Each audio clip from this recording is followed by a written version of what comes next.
Hidden strength. The void between Earth and Mars shimmered as the UES Sentinel dropped its stealth field. The massive warship's dark hull seemed to absorb the distant sunlight rather than reflect it, making it nearly invisible against the backdrop of space, even without its advanced cloaking technology. Admiral Ileana Frost stood on the bridge, her weathered face illuminated by the soft blue glow of holographic displays that surrounded her command station. "Status report," she ordered, her voice carrying the weight of her 30 years in the United Earth Defense Force. Lieutenant Commander Jackson's fingers danced across his console. "All systems operational. Admiral, the Phantom Shield is at full capacity, and our sensor arrays are detecting the approaching vessels exactly as predicted." Frost nodded, allowing herself a moment to appreciate the culmination of human ingenuity that surrounded her. The Sentinel was the flagship of Earth's defense fleet, but what made it truly remarkable wasn't visible to the naked eye. Following the devastating resource wars that had nearly destroyed human civilization a century earlier, humanity had been forced to develop technologies that no pre-war scientist could have imagined.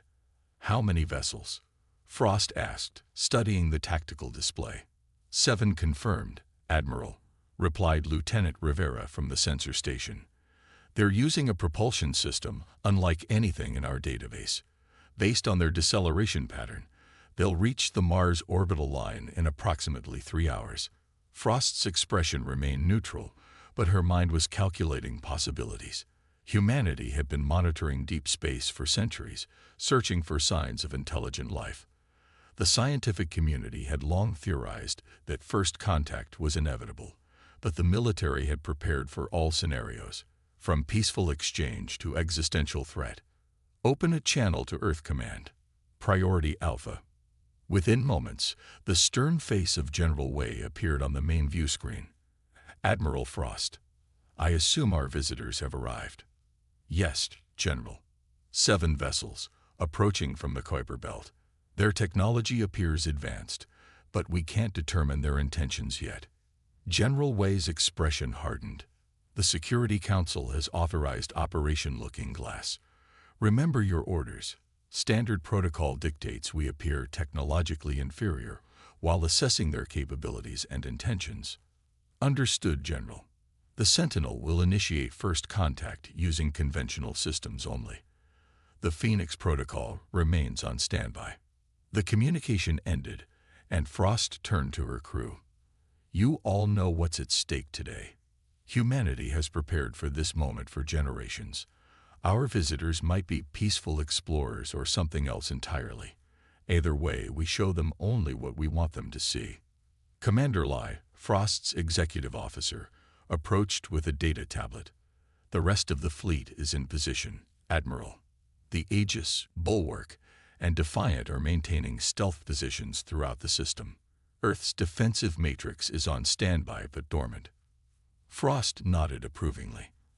After the resource wars, humanity had developed along technological paths that emphasized efficiency and protection rather than outward destructive capability.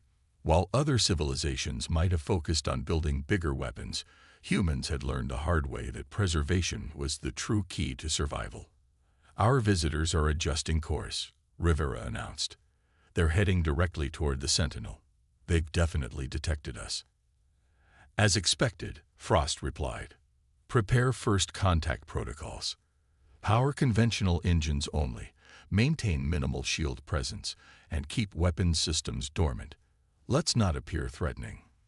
The bridge crew worked with practiced efficiency as the Sentinel transformed from its true nature into the appearance of a much more primitive vessel.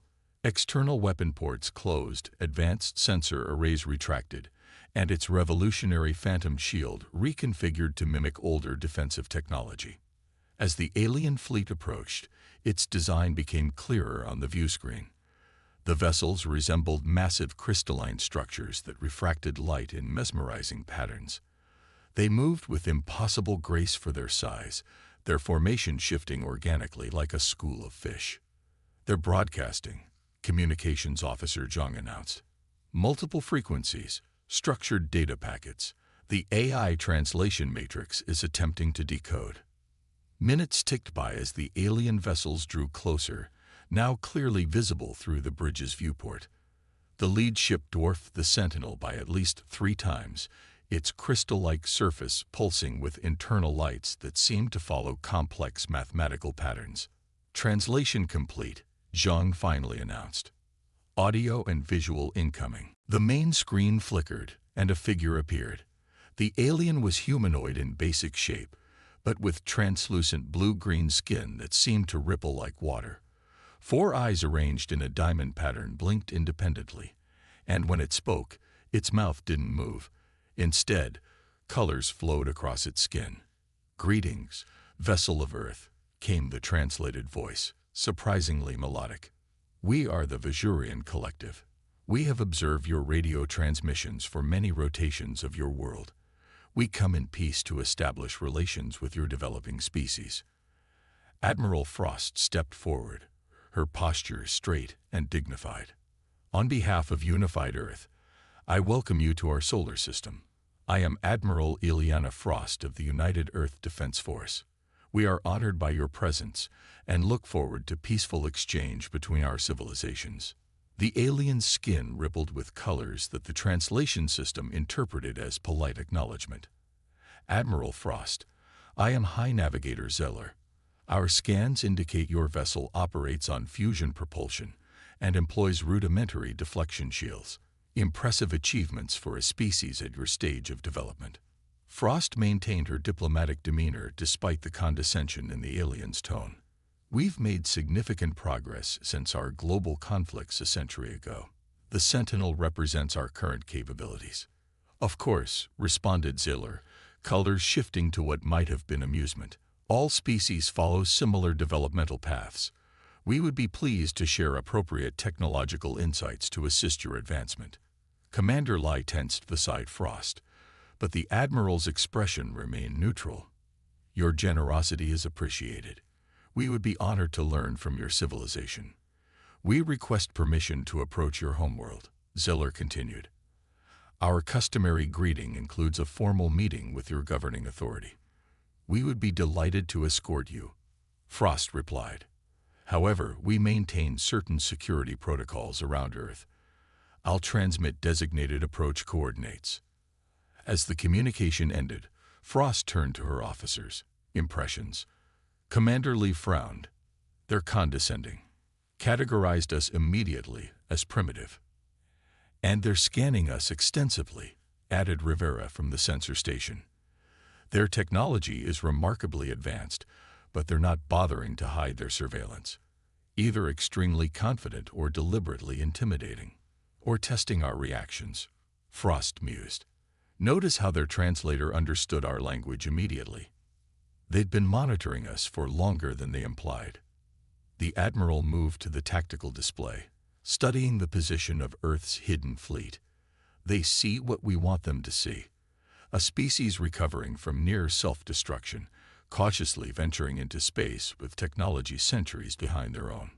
"Do you think they're hostile?" Commander Lai asked quietly. Frost's eyes narrowed. "I think they're calculating. Whether that calculation leads to cooperation or conflict depends on what they believe they can gain from us." She tapped a sequence into her console. "Transmit to all fleet vessels. Maintain stealth protocols, but move to secondary defense positions. And alert Earth Command. Accelerate Phoenix protocol preparations. I want the entire system ready within 12 hours." As the Sentinel escorted the alien fleet toward Earth, Admiral Frost watched the massive crystalline ships with growing unease. The Vashurian scans continued to probe the Sentinel, focusing particularly on its power systems and structural weak points. They were being assessed, categorized, and potentially dismissed as a minor player in the galactic community. What the Vajurians didn't realize was that they were seeing only what humanity wanted them to see. The resource wars had taught humans a harsh lesson.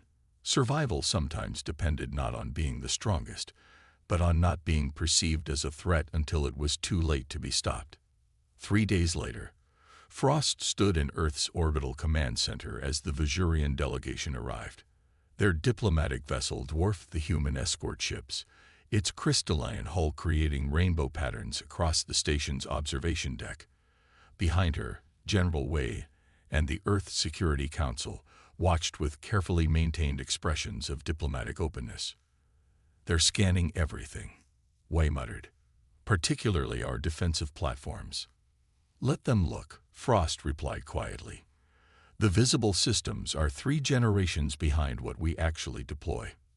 The Vajurian delegation consisted of 5 representatives, with High Navigator Zeller at their center.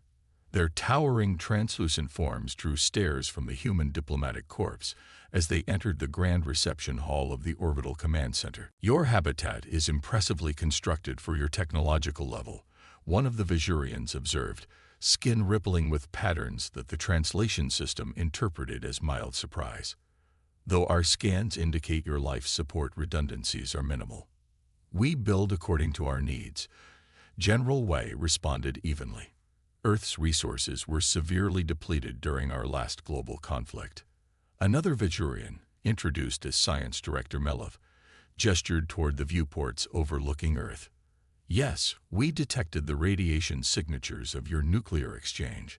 Most species who survive such events require centuries to recover. Your resilience is noteworthy." What the Vajurians didn't say, but what Frost and Wei understood clearly, was that humanity was being assessed, categorized, and potentially dismissed as a minor player in whatever galactic political landscape existed beyond their knowledge. Throughout the diplomatic reception, Frost noticed one of the Vajurians, Fleet Commander Thrall, repeatedly examining Earth's visible defense platforms through the observation windows. His skin patterns shifted rapidly in what the translation system couldn't interpret. "Your defensive capabilities seem focused on point defense systems," Thrall finally commented during the reception. "A common approach for early spacefaring species." Frost smiled diplomatically. "We work with what we have, Commander. The resource wars taught us to be creative with limited means." "An admirable adaptation," Thrall replied, though his tone suggested merely academic interest. "Most younger species invest heavily in offensive capabilities first. Your emphasis on defensive systems is unusual. Perhaps it reflects our priorities," Frost suggested. As the reception concluded, High Navigator Zeller proposed a formal technological exchange program. "Nothing too advanced, of course. We have protocols for species at your development stage. Basic improvements to your propulsion systems, perhaps some assistance with your rather inefficient energy production methods." General Wei accepted graciously. "We would be grateful for any knowledge the Vajurian collective wishes to share." Later, in the secure briefing room, Wei's diplomatic facade vanished. "They're patronizing us. Their assistance amounts to technology we developed and discarded decades ago." "They've miscategorized us," Frost agreed, "based on what they can see. The question is," Wei mused, "do we correct their misconception now or wait?" Frost considered the implications. If we reveal our true capabilities too soon, they might see it as a threat. If we wait too long, they'll establish protocols for interacting with us as a developing species that might be difficult to change. We nodded grimly. "Continue with Phoenix protocol deployment. The Security Council has authorized full implementation. The Vajurians should understand that humanity is not to be underestimated, but we'll reveal this on our terms, not theirs." As Frost left the briefing, she couldn't shake the feeling that the Vajurians' apparent benevolence masked other intentions. Their scans had been too thorough, their questions too pointed about Earth's defenses. Something about this first contact felt like a carefully choreographed assessment. What the Vajurians would learn, when the time was right, was that humanity's path to the stars had been very different from what they assumed. Cut off from external influence and recovering from near extinction, humans had developed technologies that approached problems from entirely different first principles. The Phoenix Protocol wasn't just a defensive system. It was a completely novel approach to manipulating energy and matter. And soon the Vajurians would discover that appearances could be deceiving, especially when it came to a species that had nearly destroyed itself once and vowed never to be vulnerable again. Revelation. 1 week after first contact, Admiral Frost stood on the bridge of the UES Sentinel, watching the main view screen with growing concern. The Vajurian delegation had returned to their fleet the previous day, citing a need to consult with their collective leadership. Now, long-range sensors were detecting unusual energy signatures from the alien vessels. They've repositioned their fleet, Lieutenant Rivera reported. Formation suggests standard tactical advantage positioning. Their energy signatures are changing. Power levels increasing across all vessels. Frost's expression remained calm, but her voice carried new urgency. Transmission to Earth Command, possible scenario Omega. All fleet vessels prepare for Phoenix Protocol activation. Commander Lai moved to Frost's side. They're making their move sooner than we expected. They found something, Frost replied. Something that made them recalculate their assessment of us as a non-threat. The answer came moments later when Communications Officer Zhang announced incoming transmission from the Vajurian command vessel. High Navigator Zeller appeared on screen, but the almost patronizing diplomatic demeanor had vanished. The colors flowing across his translucent skin now pulsed with rapid, sharp patterns. Admiral Frost, he began without preamble. Our detailed analysis of your system has revealed concerning discrepancies. We have detected unusual quantum fluctuations throughout your solar system that do not align with your apparent technological development. Explain this inconsistency immediately. Frost maintained her composure. I'm not certain what discrepancies you're referring to, High Navigator. Perhaps your sensors are detecting natural phenomena unique to our system. Zeller's colors darkened. Do not attempt deception. The quantum signature patterns we've detected bear hallmarks of artificial manipulation. Such technology contradicts everything else we've observed about your civilization. I assure you. Frost began, but Zeller cut her off. Furthermore, we've detected artificial constructs utilizing similar quantum signatures at the Lagrange points throughout your system, carefully concealed but unmistakable to our advanced sensors. These are not the actions of a transparent, peaceful species. Frost's expression hardened. The Vajurians had discovered the Phoenix nodes, the distributed network of quantum manipulation devices that formed the backbone of Earth's true defensive capabilities. They were well hidden, but apparently not well enough from Vajurian technology. High Navigator, Frost responded carefully. Every species has the right to defend its homeworld. We've shared what we believed appropriate for initial diplomatic contact. The Vajurian Collective has protocols for integrating developing species into the galactic community, Zeller stated coldly. Those protocols assume transparency and compliance. Your concealment of advanced technology suggests hostile intent. Not hostile, Frost countered. Cautious, as would be any species making first contact with an unknown civilization. Zeller's colors pulsed in what the translation system interpreted as dismissal. Your deception forces us to reconsider our approach. The Vajurian Collective cannot permit potentially dangerous technology to remain in the hands of an unpredictable species. We will establish a supervisory presence in your system to ensure your development proceeds along acceptable parameters. The transmission ended abruptly, and Frost turned to her officers. And there it is. Their true intention all along. Admiral, Rivera called out, Vajurian vessels are powering weapons systems. Energy readings are off the scale compared to our initial estimates. All ships, defensive positions, Frost ordered. Maintain conventional systems only until my command. Let's see exactly what we're dealing with. The Vajurian fleet moved with fluid precision, their crystalline vessels rearranging into an attack formation that surrounded the human ships. Without warning, the lead Vajurian vessel fired, a blinding beam of energy that struck the Sentinel's conventional shields. The bridge shook violently as systems overloaded. Shield capacity at 38%.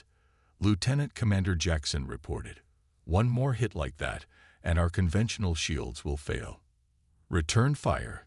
Conventional weapons only, Frost ordered. The Sentinel's railguns and missile systems engaged, launching salvos toward the Vajurian vessels. The projectiles struck crystalline hulls with minimal effect, barely scratching their surfaces. As expected, Frost noted grimly, conventional weapons ineffective. The Vajurian fleet continued their assault, methodically targeting Earth's defense platforms and the Sentinel's obvious weapon systems. Their precision was clinical, their superior firepower evident. "Admiral," Commander Lai urged, "we need to activate Phoenix." Frost held up her hand. "Not yet. Earth Command needs confirmation of hostile intent for full activation." She opened a channel to Earth. "General Wei, we are under direct attack. Request Phoenix Protocol authorization." Wei's response was immediate. "Authorization granted. Phoenix Protocol, full spectrum activation." Frost allowed herself a small smile as she entered her command codes. "All ships, initiate Phoenix Protocol. Full spectrum deployment." Throughout the solar system, hidden quantum nodes activated simultaneously. The effect was immediate and startling. Space itself seemed to ripple around the human vessels as the true nature of humanity's technology revealed itself. The Sentinel transformed before the stunned Vajurians. Its hull reconfigured as concealed systems emerged. The Phantom Shield, humanity's revolutionary defensive technology, enveloped the ship in a shimmering field that didn't merely block energy, but redirected it through quantum pathways. "Target their propulsion systems," Frost ordered. "Quantum disruptors only. Let's show them exactly what they're dealing with." The Sentinel fired, not conventional weapons, but concentrated beams of quantum-entangled particles that bypassed the Vajurians' crystalline shields entirely. The alien vessels shuddered as their engines suddenly lost coherence, their elegant formations breaking apart as they drifted uncontrolled. Throughout the system, Earth's hidden fleet decloaked. Dozens of warships materializing from apparent empty space, their advanced systems now fully visible. "They're attempting to regroup," Rivera reported. "Rerouting power to secondary systems." "Open a channel," Frost commanded. High Navigator Zeller appeared on screen, his color patterns chaotic with what could only be interpreted as shock. "What is this?" "Your technology is not what you expected," Frost finished for him. "The resource wars taught humanity a harsh lesson, High Navigator. We nearly destroyed ourselves, and in rebuilding, we took a different path.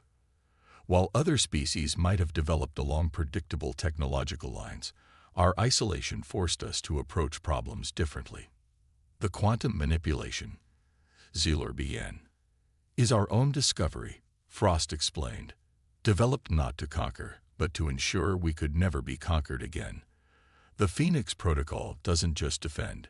It renders conventional attacks useless by redistributing energy through quantum pathways." Zeller's colors stabilized into a pattern the translators couldn't interpret. "You concealed this capability deliberately." "Of course we did," Frost replied unapologetically. "You arrived in our system, immediately scanned our defenses, cataloged our supposed weaknesses, and then attempted to establish control over our development. Would you have acted differently in our position?"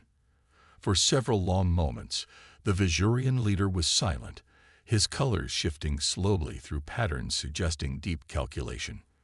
Finally, he responded, "The collective must reassess its evaluation of human civilization. Your technological development has clearly followed an unconventional path." "We don't want conflict, High Navigator," Frost stated firmly. "But we will not be patronized, controlled, or threatened. Humanity is prepared to engage in genuine diplomatic relations as equals, not as a subordinate species awaiting guidance." The quantum disruptors had temporarily disabled the Vajurian vessel's propulsion systems, but Frost knew they would soon adapt. That wasn't the point, however. The demonstration had served its purpose, revealing enough of humanity's true capabilities to force a recalculation without showing everything they could do. "Your vessel's propulsion systems will regain functionality in approximately 20 minutes, Frost informed Zeller. "Consider this demonstration a foundation for more honest diplomatic relations moving forward." After the transmission ended, Commander Lai approached Frost. "Do you think they'll retaliate once they've regrouped?" Frost shook her head. No, they're pragmatic. They just discovered that a supposedly primitive species possesses technology that operates on principles they didn't anticipate. Their entire assessment framework has been invalidated. What happens now? Lai asked. Now, Frost replied, watching the disabled Vizurian fleet on the tactical display. We prepare for real negotiations. No more pretense, no more condescension. They thought they found a naive young species they could guide and control. Instead, they found humanity. 2 days later, Admiral Frost stood in Earth's orbital command center as a much smaller Vizurian delegation arrived. Only High Navigator Zeller and Science Director Melov had returned, their posture noticeably different, less imposing, more measured. Admiral Frost, Zeller began, his color pattern subdued. The Vizurian Collective extends formal apologies for our previous approach. Our protocols for contact with new civilizations clearly require revision. Frost nodded. Apology accepted, High Navigator. Perhaps we can begin again, with greater transparency on both sides. Indeed, Zeller agreed. Your quantum manipulation technology is unlike anything we've encountered in 17 other civilizations. The principles appear to function outside conventional models of physics as we understand them. General Wei stepped forward. The resource wars forced us to rebuild with extremely limited resources. We couldn't follow traditional developmental paths, so we explored alternatives. Necessity drove innovation in unexpected directions. Science Director Melov's colors shifted in patterns suggesting intense interest. This suggests an intriguing hypothesis. Perhaps isolation from galactic standards allowed your species to approach problems without preconceptions that might have limited your thinking. A fair assessment. Frost acknowledged. We developed what we needed to survive and protect ourselves, not knowing if or when we might encounter other civilizations. The collective would be interested in genuine technological exchange, Zeller offered, not as mentors, but as equals with different perspectives. Your quantum approach could complement our crystalline technology in ways beneficial to both our civilizations. Frost allowed herself a genuine smile. That's an offer we'd be pleased to consider, High Navigator. I believe we have much to learn from each other. As the diplomatic discussions continued, Frost caught General Wei's eye across the room. They had prepared for first contact for decades, developing technology specifically designed to protect Earth from potential threats. The gamble had paid off, not through conflict, but by forcing respect where condescension had existed before. The Vizurians had arrived expecting to find a primitive species they could guide and eventually control. Instead, they discovered that humanity, resourceful, innovative, and fiercely protective of its independence, would forge its own path among the stars. The Phoenix Protocol had never been about domination. It was about ensuring humanity would never again be vulnerable, not to its own worst impulses, nor to the ambitions of others. Today, that protection had secured not just humanity's safety, but its place as an equal in a much larger galactic community. As Frost watched the Vizurians discussing quantum theory with Earth's scientists, their colors now flowing with patterns of genuine scientific curiosity rather than calculated assessment, she